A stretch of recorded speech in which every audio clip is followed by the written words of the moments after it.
رسول اللہ صلی اللہ علیہ وسلم نے فرمایا، جو شخص اللہ کی راہ میں جہاد کے لیے نکلا، اللہ اس کا ضامن ہو گیا۔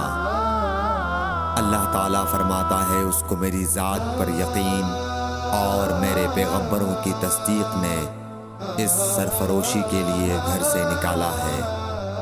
میں اس بات کا ضامن ہوں کہ یا تو اس کو واپس کر دوں ثواب اور مال غنیمت کے ساتھ، یا شہید ہونے کے بعد جنت میں داخل کر دوں۔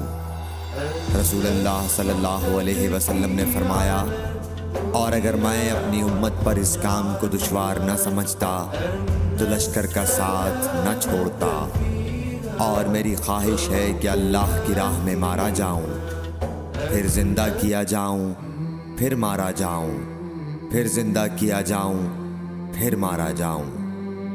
صحیح بخاری حدیث نمبر 36۔ حضرت صلی اللہ علیہ وسلم نے فرمایا، جو کوئی رمضان میں راتوں کو ایمان رکھ کر اور ثواب کے لیے عبادت کرے، اس کے اگلے گناہ بخش دیے جاتے ہیں۔ صحیح بخاری حدیث نمبر 37۔ حضرت صلی اللہ علیہ وسلم نے فرمایا، جس نے رمضان کے روزے ایمان اور خالص نیت کے ساتھ رکھے، اس کے پچھلے گناہ بخش دیے گئے۔ صحیح بخاری حدیث نمبر 38۔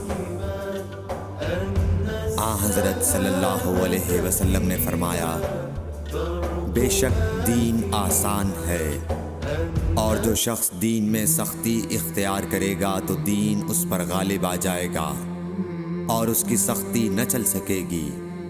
بس اس لیے اپنے عمل میں پختگی اختیار کرو، اور جہاں تک ممکن ہو میانہ روی برتو، اور خوش ہو جاؤ کہ اس طرز عمل سے تم کو دارین کے فوائد حاصل ہوں گے، اور صبح اور دوپہر اور شام اور کسی قدر رات میں عبادت سے مدد حاصل کرو۔ نماز 5 وقتہ بھی مراد ہو سکتی ہے کہ پابندی سے ادا کرو۔ صحیح بخاری حدیث نمبر 39۔